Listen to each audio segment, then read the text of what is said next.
Ciertamente esta canción, si vas meditando letra por letra, hay mucha verdad, ¿no? Tomen asiento en sus lugares y hay una de las partes que personalmente cuando lo escuché por primera vez, me acuerdo fue una conferencia de hombres allá en Cajamarca y una parte de la canción dice: si tú elegiste ser siervo, yo también. ¿Y cuántas veces nos hemos perdido, no? Quizás no perdido de haberte ido al mundo, pero decía Luis, a veces enfriado, ¿no? O ese primer amor se iba apagando, pero aún así Él nos siguió amando. Y me identifico bastante con esa canción porque en algún momento de mi cristianismo, los primeros años, sucedió eso, ¿no? De ya habiéndote gustado de las cosas de Dios, coqueteé con el mundo y de pronto es como el perro que vuelve a comer su vómito. Y hasta entender de que a pesar de todo eso, Él no me desechó, sino que me seguía amando. Y ahora entiendo de que si Él eligió ser siervo, yo también, y tú también. Me digo así, ¿no? Si Él eligió ser siervo, siendo el hijo del rey, siendo el hijo de Dios, siendo el dueño del universo, y decir que eligió ser siervo, estamos diciendo de que Él decidió el simple hecho de serse hombre, nada más ya renunciando a todo su majestad. Y Filipenses lo dice claramente, ¿no? Siervo obediente hasta muerte en la cruz, por amor a ti. Y cuanto más si comprendemos esta verdad, entonces diremos: Señor, yo también quiero ser un siervo. Quizás no vamos a llegar a la medida, ¿no? Pero sí, Pablo nos anima a que tengamos ese mismo sentido de Jesús, que se hizo siervo. Y a eso nos ha llamado el Señor. Y de eso trata el tema del día de hoy, mis hermanos. El día de hoy vamos a hacer un paréntesis a nuestro estudio verso a verso. Ciertamente ya hemos terminado la primera carta de Pablo a Timoteo. Hoy deberíamos ya comenzar la segunda carta de Pablo a Timoteo. Pero vamos a aprovechar este paréntesis, ya que el siguiente domingo estamos de aniversario, ¿no? Y para ese domingo tenemos también un mensaje especial. Tenemos visita también. Entonces, pasando ese domingo, vamos a retomar nuestro estudio ya de la segunda carta de Pablo a Timoteo. Y si tuviéramos que ponerle un título al mensaje el día de hoy, es discípulo. Vamos a hablar un poco sobre el discípulo, ya que de pronto estamos hablando bastante sobre el discipulado, y quizás para algunos es una palabra rara. Para mí en un principio era como raro, ¿no? Discípulo, ¿no? Aunque ya uno secularmente escucha esta palabra, ¿no? Cuando habla de las artes marciales, Bruce Lee, su discípulo, uno como que tiene cierta idea de discípulo, ¿no? Y como que uno dice, debe venir de disciplina, o estudiante, cosas como esas, pero el día de hoy vamos a ver la palabra discípulo. ¿Qué significa ser un discípulo de Jesús a la luz de la palabra de Dios, ¿no? Entonces, quizás has escuchado muchas veces y no necesariamente tenemos la definición correcta, ¿no? Y es interesante cómo es que la Biblia llama a los cristianos, o nos llama a nosotros, con este término, discípulos. Y es uno de los títulos, vamos a llamarlo así entre comillas, títulos que más se le otorga al creyente en la Biblia. Es más, cristiano, me parece que son 3 o 4 veces que se le dice al creyente. Algunas veces se usa la palabra seguidores. Pablo usaba la palabra en el libro de Hechos, Lucas, ¿no? Cuando escribe el libro de Hechos, los del camino, ¿no? Y los llamaron cristianos por primera vez. Pero si tú haces un estudio minucioso y te pones a contar, dice que aproximadamente 269 veces se hace uso de la palabra discípulo, haciendo referencia al creyente. De tal manera que ciertamente nosotros somos creyentes, hijos de Dios, es otro término que se usa, ¿no? Que somos hijos de Dios. Pero, ¿por qué la Biblia hace ese énfasis sobre discípulo? ¿Será que Dios no nos ha llamado solamente a ser creyentes, sino a ser ¿qué? Discípulos. Es más, cuando Él hace su uso de su ministerio público, comenzó a llamar ¿a quiénes? A sus discípulos, ¿no? No solamente comenzó, lógicamente comienza con el creer en Él, ¿no? Y todo aquel que cree en Él tiene vida eterna. Y no solamente voy a hablar entonces de salvación, sino de algo más. Aunque no todo, ser discípulo no es un requisito para ser salvo, porque la salvación es por gracia. Para ser salvo es todo aquel que cree en Él tendrá vida eterna en ese acto, pero todo aquel que cree en Él es llamado a ser un discípulo de Jesús. Pero hay muchos malos entendidos en cuanto al significado de la palabra discípulo. Algunos creen que ocurre en ese momento en el que levantaron su manito y recibieron a Cristo en su corazón. ¿Alguna vez has escuchado eso, la oración de fe? Cuando te dijeron, ¿quieres aceptar a Jesús en tu corazón? O un pastor o un amigo que te compartió, te dijo, es momento de que aceptes a Jesús en tu vida. Y ciertamente no está mal que lo hagamos. Pero a veces uno piensa que ya, ese acto nada más, ya soy discípulo y voy a seguir viviendo como yo soy porque todo es por gracia. Cierto, todo es por gracia. Pero también el Señor nos llama a algo más. Entonces algunos creen eso, ¿no? Que hago la oración y automáticamente ya soy un discípulo, soy un creyente, sí. Soy un hijo de Dios, pero discípulo conlleva algo más que vamos a ver hoy. Entonces, este tipo de pensamiento es peligroso porque dice, yo ya me hice la oración, pero voy a seguir viviendo a mi manera. O sea, no hay ningún cambio de vida. Entonces, recordemos que el cambio de vida es una evidencia si realmente has aceptado a Cristo incluso. Pastor, ¿pero el ladrón en la cruz habrá sido un discípulo? No. ¿Pero es algo? Sí. Pero créeme que si hubiese tenido la oportunidad de vivir unos años más, hubiese terminado siendo un discípulo. ¿Me puede entender? Porque en ese mismo caso a veces dice, no, el ladrón en la cruz no necesitó bautizarse para ser salvo. Lógico, la salvación no es un requisito para ser salvos. Pero todo aquel que es salvo se bautiza. El bautizo no es un requisito para ser salvos, pero todo aquel que es salvo va a anhelar bautizarse. Es por simple lógica, ¿no? Entonces, un mal significado es esto, ¿no? De que pensar que automáticamente ya me hago discípulo, ¿no? Otro lo llevan al otro extremo. Se cree que discípulo es aquel religioso que cumple con ciertas normas, ¿no? Yo soy discípulo, ¿por qué? Porque voy los domingos a la iglesia y le ofrendo al Señor. Eso no necesariamente me hace discípulo, eso me puede hacer un religioso, si yo estoy pensando que eso me da más espiritualidad, por así decirlo. Yo soy discípulo porque de pronto leo mi Biblia todos los días a la misma hora. ¿Un discípulo debería de leer su Biblia? Claro que sí, pero el solo hecho de leer tu Biblia de una manera religiosa, así pragmática, no te hace necesariamente discípulo. Entonces eso te hace religioso quizás. Y es bueno crearnos hábitos de lectura, es bueno crearnos hábitos de congregarnos, es bueno orar a cierta hora de la mañana o de la noche, eso es bueno, pero no necesariamente eso me hace discípulo. Otro dice, yo he estudiado la palabra de Dios, ¿no? O Luis diría, he escuchado todas las prédicas de los pastores de Semilla de Mostaza. Y ya pienso, y eso me hace discípulo, ¿no?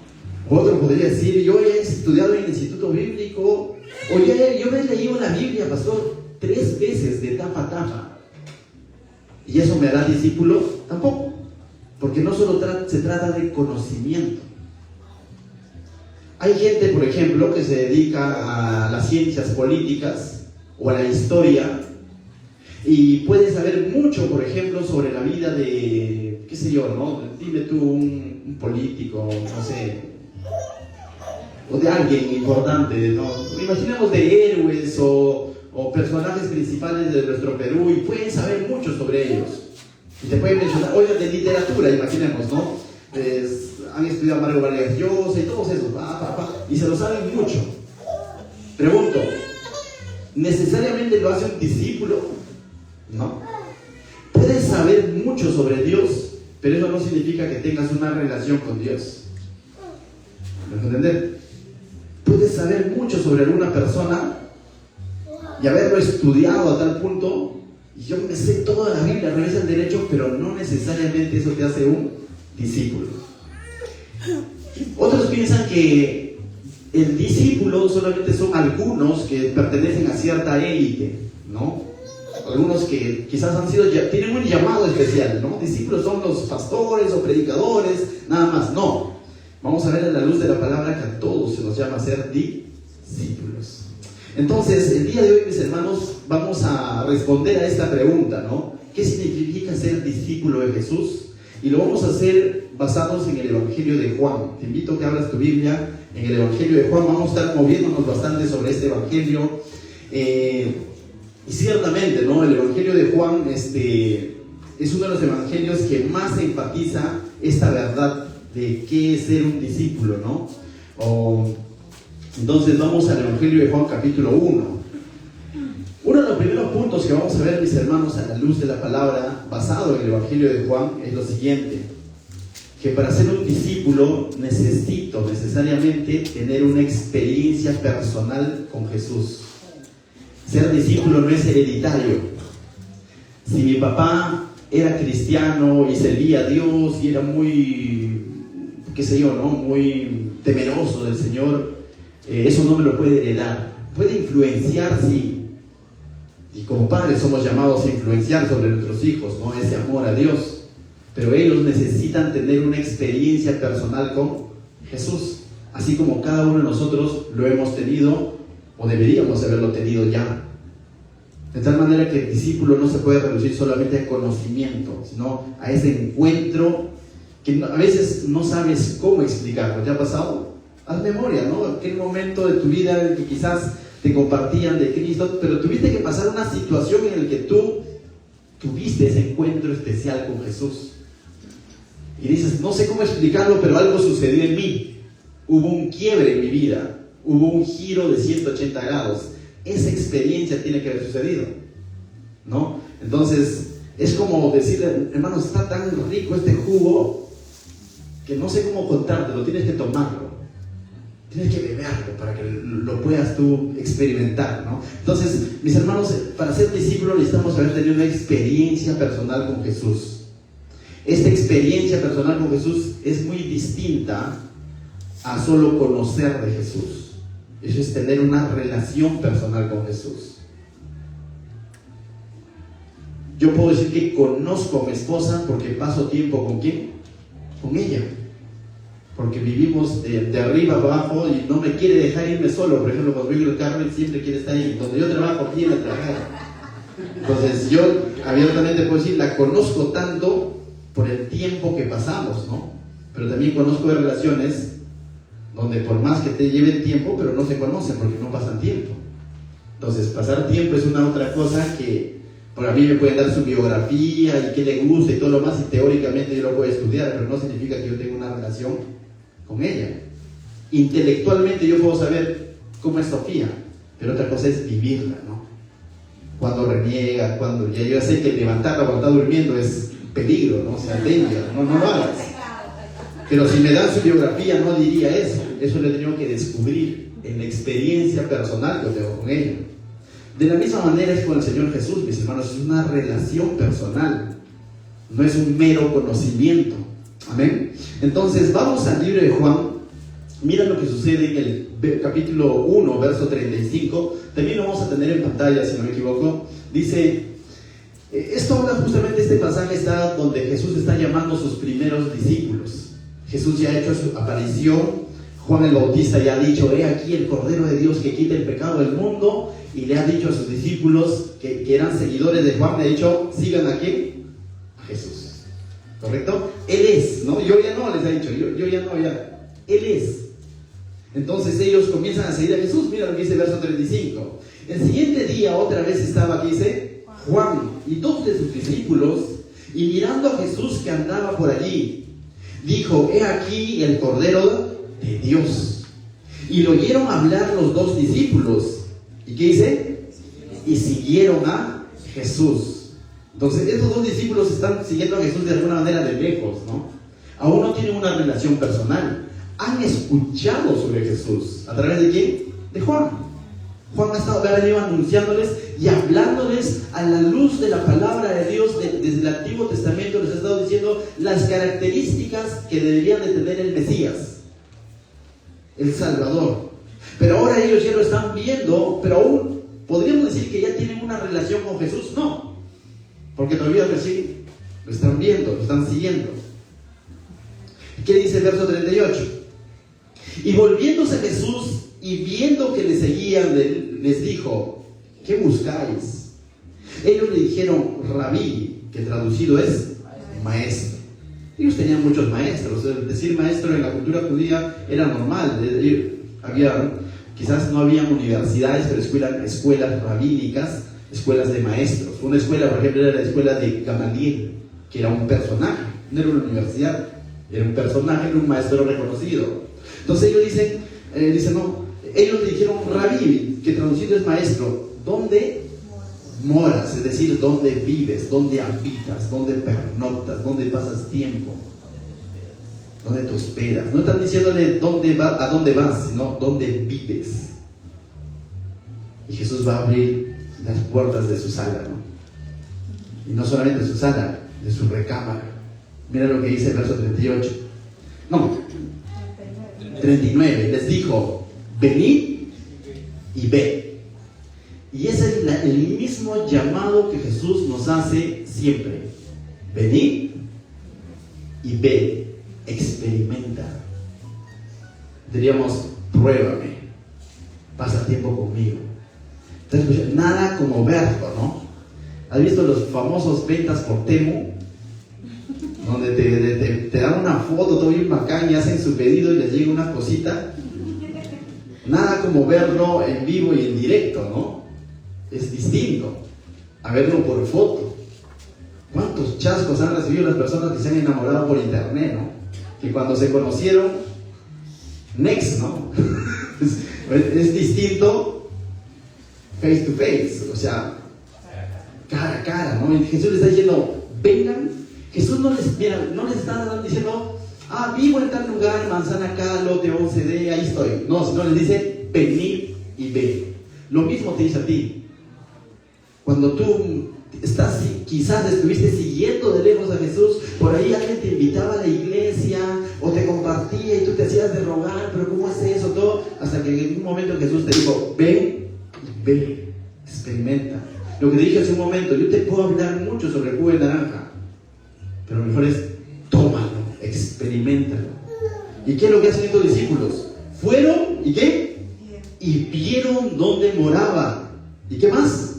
Y se quedaron con él aquel día, porque era como la hora 10:00, es decir, una vez que Jesús les hizo el llamado de vengan y vean, ellos fueron y se quedaron morando con él durante toda esa noche.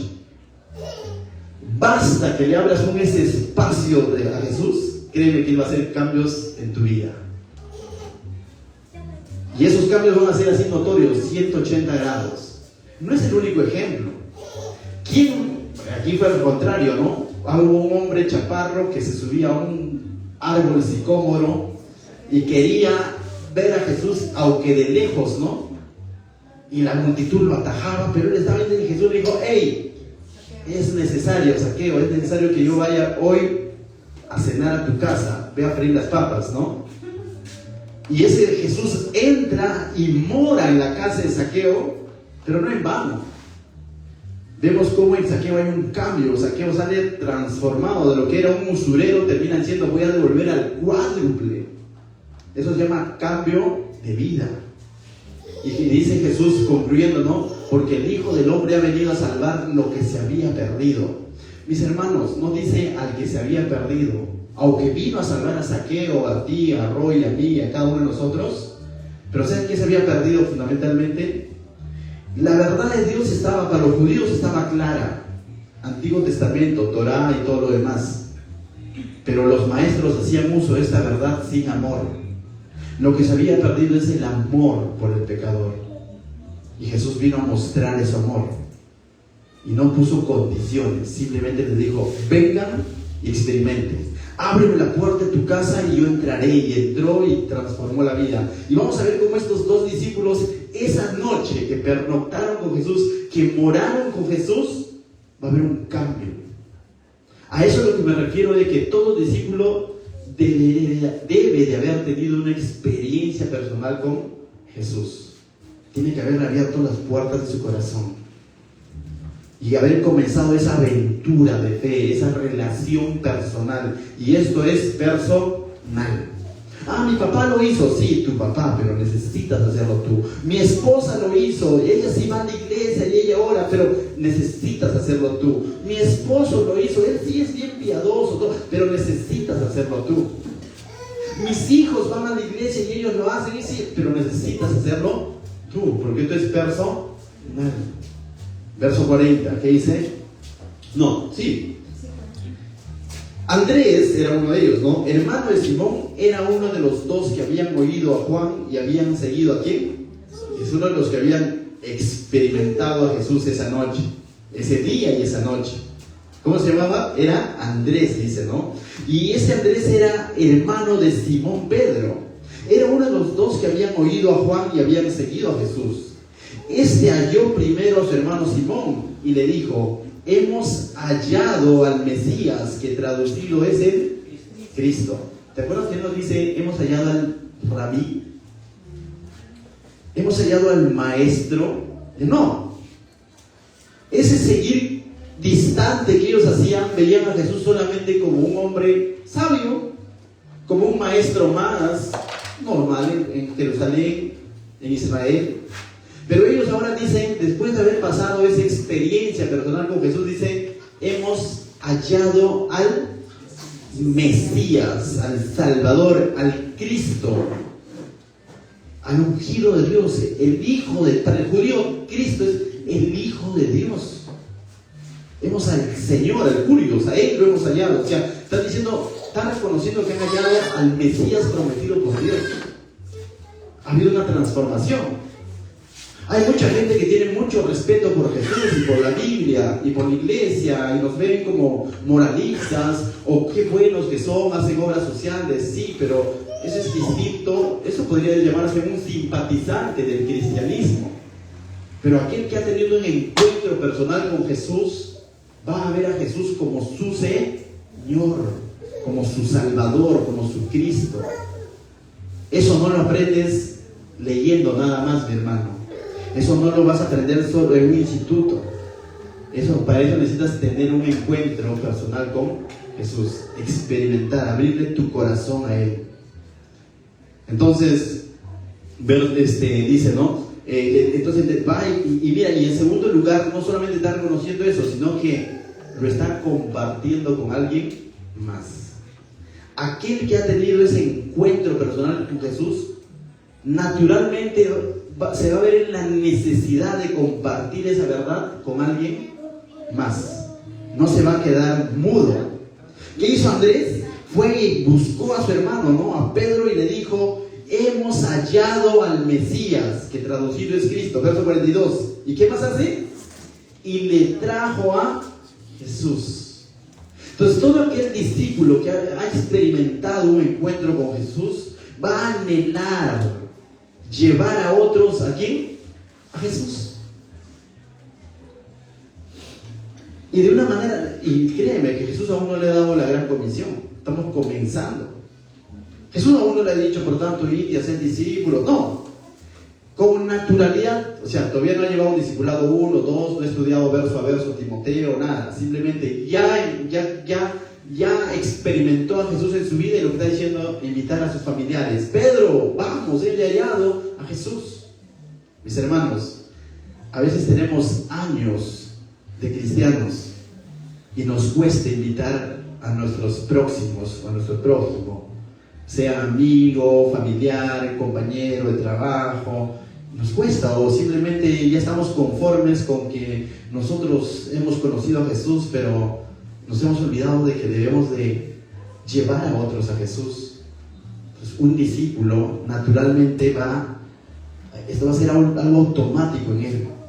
Y eso es lo que hace Andrés entonces. Dice, y trajo Jesús, y que dice, y mirándole Jesús, ¿qué dice? Dijo: tú eres Simón, hijo de Jonás, tú serás llamado Cefas, que quería decir Pedro. Entonces, mis hermanos, vemos cómo es que Jesús ha transformado la vida de estos dos personas que han tenido una experiencia personal con Él, a tal punto que ellos están compartiendo a otros.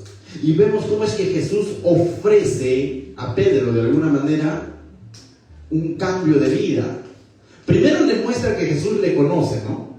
¿Qué dice? Tú eres Simón, hijo de Jonás. Tú serás llamado Cefas, que quiere decir Pedro. Es decir, pero tú vas a ser Cefas, piedra. Pero tú vas a ser Pedro, piedra. Tú eres Simón. Pero si tú vienes a mí, vas a tener un cambio de vida.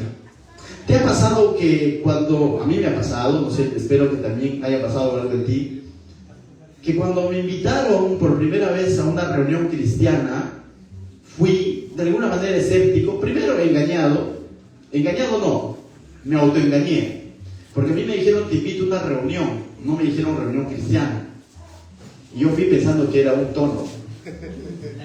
Me identifico bastante con la canción de Redimidos, ¿no? Me invitaron a una fiesta, estaba ahí yo, un entorno. Estaba en ese lugar y de pronto iba a comenzar la reunión y salen con sus Biblias, ¿no? Y ya dije, ya fui.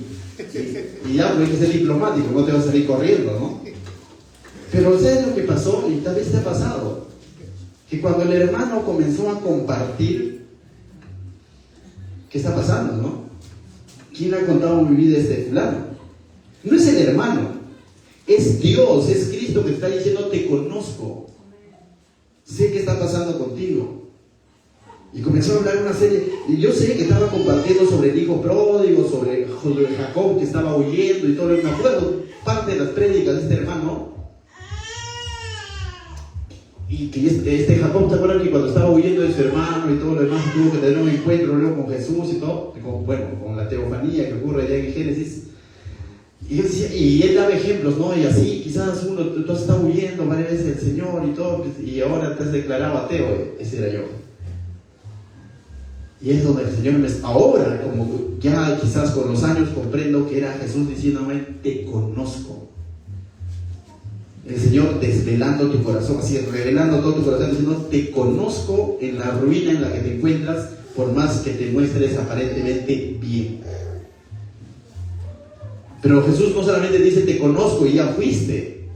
Jesús te invita y te dice, pero ven, que yo voy a hacer de ti otro. Si eras Andersoncito, perdón, ahora ser Anderson, mi siervo. O sea, Jesús no solamente te va a decir, en ese encuentro que tú tienes con Jesús, se da todo eso, ¿no? Y le está diciendo eso a Pedro. Mis hermanos, eso no lo aprendes en un libro. Eso tiene que pasar un tiempo con el Señor. Entonces, discípulo no solamente es saber mucho, sino es tener ese encuentro con el Señor, vivir ese encuentro. Y el libro de Juan está lleno de versos que nos hablan de que el Señor nos está llamando, está lleno de pasajes en el que Él nos está invitando a conocerlo de esa manera. Vamos a ir, tengo los textos ahí en pantalla. ¿No lo tenemos? ¿No estaba pasando? Perdón, iremos leído todo. Ya. Pasamos al Juan capítulo 5, verso 24, ¿no? Entonces, Juan 5, verso 24. Pueden ir en sus Biblias en todo caso, Juan 5, verso 24. Y hay una serie de pasajes en realidad en la que vamos a ver cómo es que Jesús constantemente nos está invitando a conocerlo de manera personal. Juan 5, verso 24, ¿lo tienen? Si lo tienen, lo leemos. Dice, de cierto os digo, que el que oye mi palabra y cree en el que me envió, ¿qué dice? Tiene vida eterna y no vendrá a condenación, mas ha pasado de muerte a vida.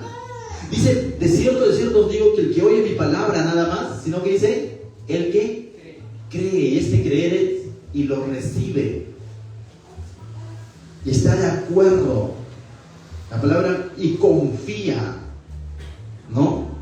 En el que me envió, es decir, le cree a Dios. Una cosa es creer en la existencia de Dios, pero aquí está hablando de creerle a Dios, porque está hablando de su palabra. Esta es la diferencia, mis hermanos, entre entender a Jesús como tu Salvador y tu Señor. Tu Salvador es de que sí, yo sé que me sacó de esa situación y todo lo demás, pero otra cosa es creerle a su palabra, ser guiado por su palabra. Y entonces Juan 5, 6, 35, avanzamos un texto más, Juan 5, 6, 35 dice: Jesús les dijo: yo soy ¿qué? El pan de vida. El que a mí viene, ¿lo tenemos ahí? Ese es Juan 6, 35. Dice: Jesús les dijo: yo soy el pan de vida. El que a mí viene, ¿qué dice? Nunca tendrá hambre. Y el que en mí cree no tendrá sed jamás. Juan 7, 37. Date cuenta este común denominador. El que, eso es personal. No todos son ese el que, pero la invitación es para todo. Juan 3:16, que no está ahí: porque de tal manera amó Dios al mundo, para que todo aquel que, el individual, el ofrecimiento es para todos. ¿Has escuchado que muchos son los llamados y pocos los escogidos? Entonces dice Juan 7:37, ¿no? En el último gran día de la fiesta, Jesús se puso en pie y alzó la voz diciendo: si alguno, personal, tiene sed, venga a mí y beba. El que cree en mí, como dice la Escritura, de su interior correrán ríos de agua viva. Nuevamente, llamado personal que te hace el Señor Jesús a ser, a creer en Él, a beber de Él. El verso atrás dijo: aquí eres el pan de vida, ¿no? Verso Juan 10:9 dice: Juan 10:9 dice: yo soy la puerta, y el que por mí entrare, ¿qué dice? Será salvo, y entrará y saldrá y hallará pasto. Nuevamente, el que por mí entrare, es tener esa relación personal con Jesús. Juan 17:3 dice: y esta es la vida eterna. ¿Qué dice? Que te conozcan a ti, el único Dios verdadero, y a Jesucristo, a quien has. ¿Te das cuenta que no dice yo soy la vida eterna, y el que va a la iglesia, y el que ora todos los días, y el que ofrenda, y el que ayuda a los necesitados, él tendrá vida eterna? ¿Dice eso? No. Dice: esta es la vida eterna, que te conozcan a ti, y el único verdadero Dios, y a Jesucristo, a quien has enviado. Necesitamos tener ese conocer de Jesús, ese encuentro personal con Jesús.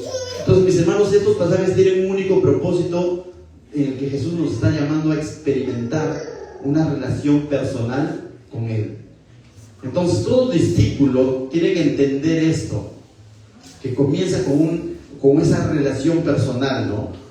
Entonces, siguiente punto, mis hermanos, vamos a ir a Juan 6. El primer punto es de que para ser un verdadero discípulo necesito tener un encuentro personal, una experiencia personal con Jesús. Y el segundo punto de esta noche, si estás tomando nota, es que el verdadero discípulo permanece en Jesús. No se quedó ese encuentro nada más que tuvo con Jesús, sino permanece en Jesús. Entonces, vamos a leer Juan 6:56. Y este pasaje es, mis hermanos, después de que Jesús ha hecho milagros, ha multiplicado panes y peces, y mucha gente ha creído en Él, entre comillas, y está siguiéndolo a Él, entre comillas. Y Jesús entonces, a través de este pasaje, los va a retar a esas. Cuando multiplicó los panes, en una ocasión fueron 4,000, en otra ocasión, ¿cuánto? 5,000, ¿no? Y la Biblia dice que creían en Él, pero eso es entre comillas. No les significa que los 5,000 eran discípulos. Aquí Jesús los va a retar, los va a confrontar a que permanezcan en Él y no en el milagro. Una cosa es permanecer en Él y otra cosa es permanecer en las bendiciones de Él. Y cuando de pronto se acaban las bendiciones, me alejo de Él. O cuando obtengo mi objetivo, me alejo de Él. Él lo dijo en otro pasaje: busque el reino de Dios y su justicia, y lo demás será añadido. Y hay mucha gente, y lo digo con mucha nostalgia, que están tras las añadiduras, y su cristianismo, su relación, su fe está basada en las añadiduras y no en la justicia, y no en el Rey de Reyes, que es Jesús. Y Jesús aquí va a confrontar entonces en este pasaje a aquellos que habían experimentado sus milagros y que estaban siendo bendecidos de alguna manera, Entonces leamos verso 56, dice: el que come mi carne y bebe mi sangre, dice, en mí permanece y yo en él. Es recíproco, ¿no? Entonces, personal, nuevamente, ¿cómo comienza? El que come mi carne y bebe mi sangre. Primero, que muchos de los que estaban ahí ni lo van a entender. ¿Comerlo? ¿Caníbal? ¿No? Algo así, ¿no? 57. Como me envió el Padre, dice, como me envió el Padre viviente y yo vivo por el Padre, dice, ¿no? Asimismo, el que me come, él también vivirá, ¿qué dice? Por mí. ¿Te acuerdas las palabras de Pablo? El vivir es Cristo y el morir es... ¿Y a qué se refería Pablo cuando decía para mí vivir es Cristo? Que toda su vida estaba consagrada a Jesús, fuese cual fuesen las circunstancias. Mis hermanos, el verdadero discípulo, fuese cual fuesen las circunstancias, va a entender que está al servicio de Dios. Pero el creyente de lejos, basta que venga una tormenta y va a patear el tablero. Basta que venga un conflicto matrimonial y va a decir, ya nos separamos y no pasa nada. Y Dios, Dios. Porque está siguiendo de lejos. No está teniendo a Jesús. No está viviendo por Jesús. No ha comido de Jesús. No está queriendo permanecer en Jesús.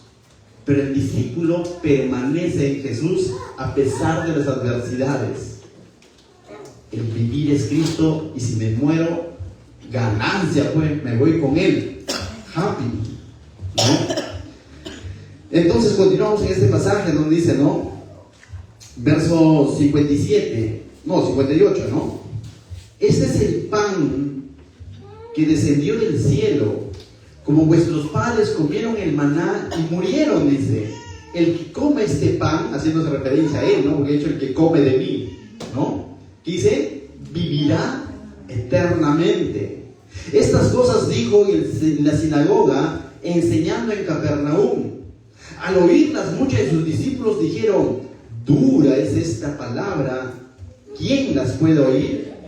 ¿No? Entonces, ¿quiénes? Muchos de sus discípulos, entre comillas, de los que estaban ahí siguiéndolo, muchos dijeron, dura es esta palabra, ¿quién va a poder oír? Ni siquiera oírlo podían, ¿no? Muchos ni lo entendían. ¿Qué es permanecer en Él? ¿Qué es comer de Él? Definitivamente sabemos que no es ser un caníbal, ¿no? No estaba refiriéndose a que vayan y lo muerdan.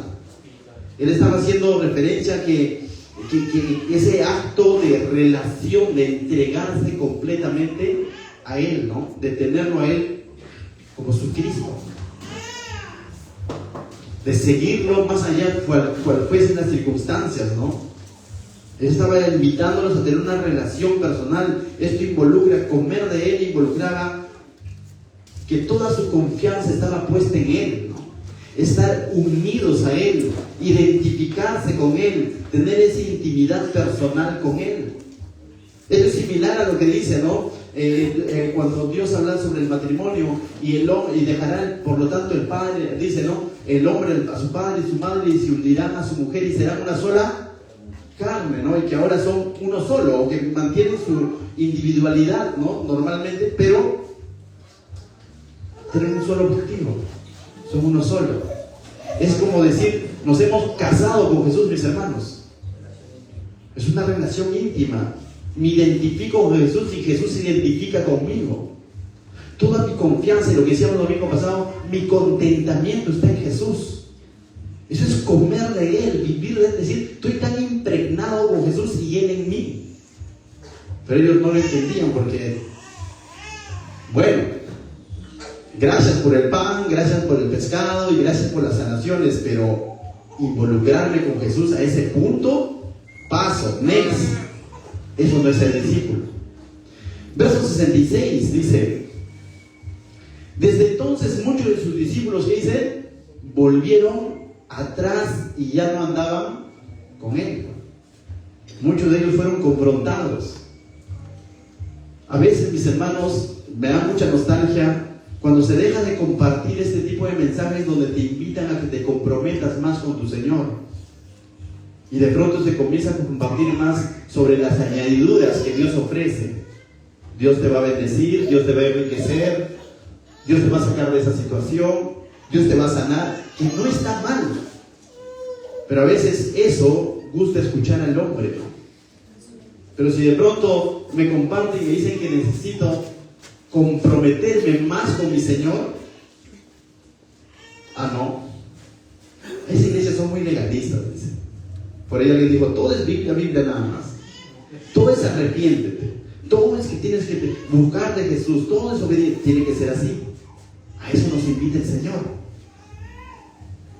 Pero a veces nosotros como seres humanos somos más monos, ¿no? Nos gusta más el chantilly y no la esencia, no necesariamente lo que nutre. Y Jesús, mis hermanos, dicen muchos de ellos. Yo no me imagino a Jesús diciendo, uy, ¿para qué les habré dicho? Ya metí la pata, se me fueron el 30%. No me imagino. No, o sea, está haciendo, dice que vino lleno de gracia ahí, ¿verdad? Lo está diciendo porque los ama. No para que diciendo váyanse, sino para diciendo comprométanse de verdad. El pan, el pez, el milagro no lo es todo.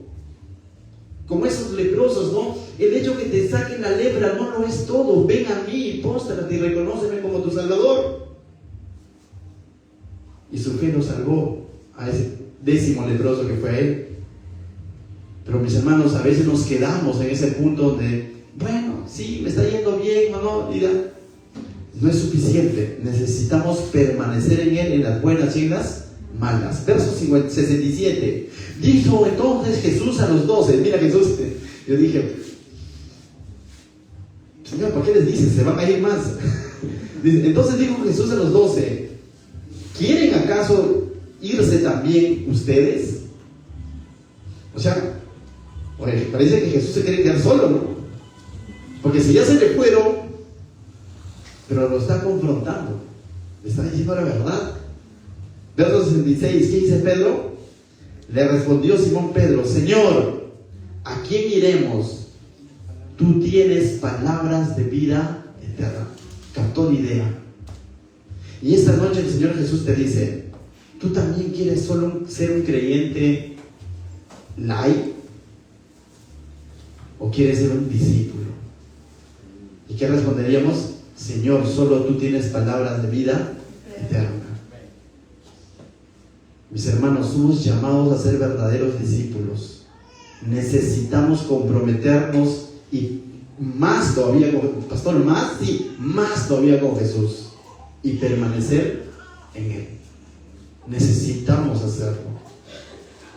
Y créeme que aunque dices, pero ¿por qué? A mí me han dicho que el cristianismo era chévere y no. Créeme, es una invitación que el Señor te lo hace y cuando lo pruebas vas a decir como Pedro, Señor, no me equivoqué, definitivamente que solo tú tienes palabras de vida eterna. Juan 8, mis hermanos, verso 31, miren lo que sucede, capítulos más adelante. Dice, dijo entonces Jesús a los judíos que habían creído en Él. Ahora se está refiriendo a otro público, judíos que habían creído en Él. Pero vamos a ver hasta qué punto habían creído en Él. Una cosa es creer así a la ligera y otra cosa es ser un discípulo. Dice, y dijo entonces Jesús a los discípulos a los judíos que habían creído en Él, si ustedes permanecen en mi palabra, ¿qué dice? Serán verdaderamente mis discípulos. Pero necesitaban permanecer en ¿qué? En su. Entonces no solamente es tener ese encuentro personal que comienza así, pero siento yo permanecer. Ahí voy a entender el sentido de la palabra perseverar. El cristianismo no es el acto de un día, mis hermanos, es un estilo de vida. 32. Y conoceréis la verdad y la verdad os hará libres. Le respondieron, linaje de Abraham somos y jamás hemos sido esclavos de nadie. ¿Cómo dices tú seréis libres? Pregunto, ¿entonces habían creído realmente en Él? No.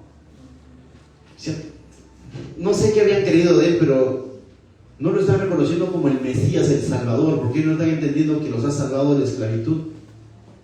Ellos están depositando su confianza en su linaje, están depositando su confianza en Abraham, pero no en Jesús.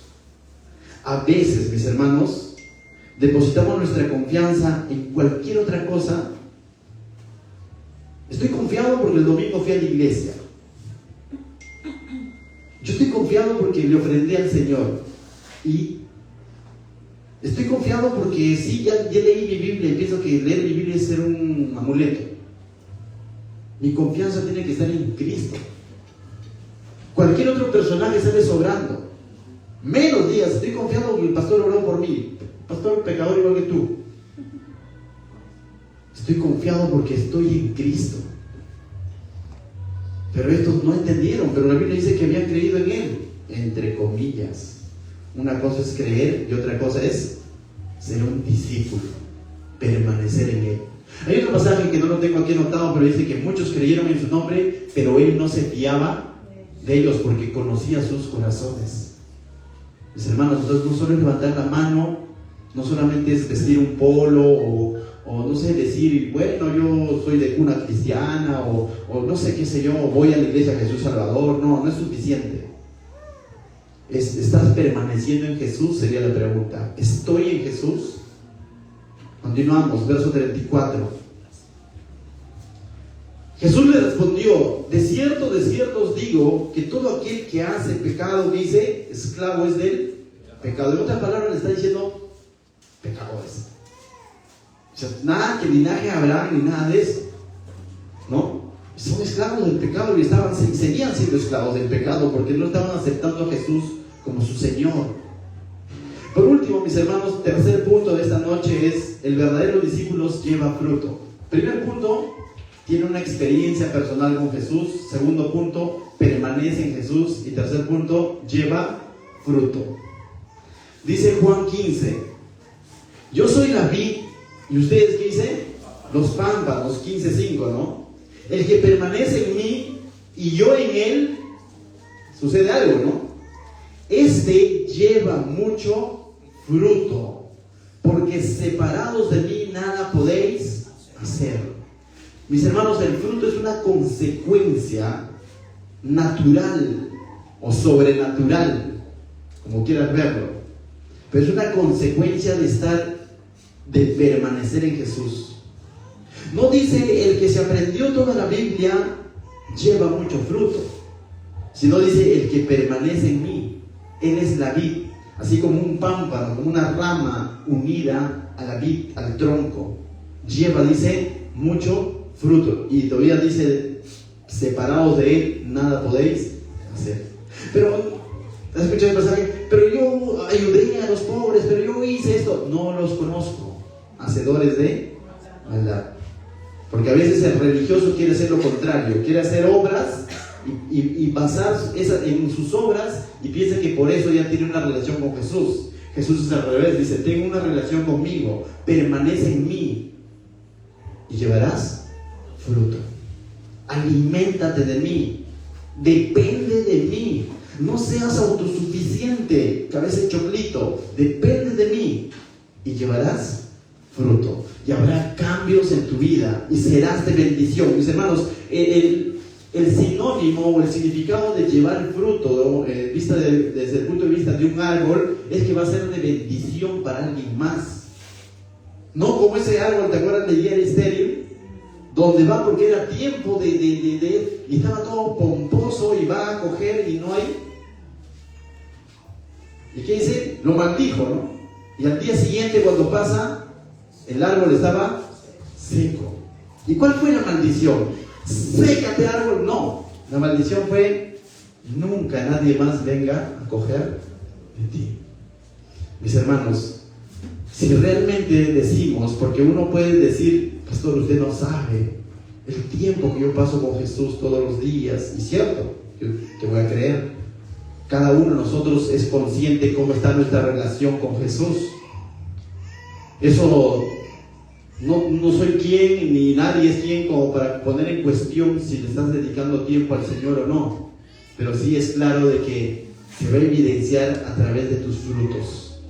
Un cambio en tu vida. Alguien más va a estar siendo bendecido por ese cambio, por esa transformación que ocurre en tu vida.